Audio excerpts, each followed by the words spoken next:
भाई एक हफ्ते से कुछ नहीं खाया है, बहुत भूख लग रही है। अल्लाह के नाम पे कुछ पकौड़ियाँ खिला दो। एक काम करते हैं, इसको कल की बासी पकौड़ियाँ खिला देता हूँ। ये ले। शुक्रिया साहब।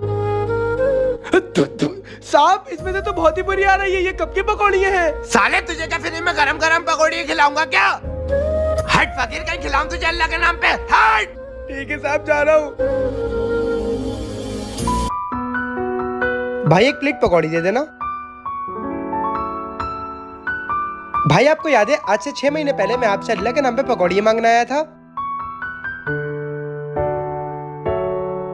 आप वही हो? जी भाई मैं वही हूँ। आपने मुझे उस दिन बासी पकौड़ियाँ दे दी थी और आज मेरा वक्त अच्छा है तो आपने इतनी इज्जत के साथ मुझे गर्मा गर्म पकौड़ियाँ खिलाई। मेरे भाई हमेशा एक बात याद रखना, अल्लाह के नाम से बढ़कर कुछ नहीं होता। और ये लिए अपने पैसे। भाई मुझे माफ कर दिए, मैं आज के बाद ऐसा कभी नहीं करूँगा। कोई नहीं भाई, अगर वीडियो अच्छी लगी हो तो कमेंट में आई लव अल्लाह जरूर लिखना।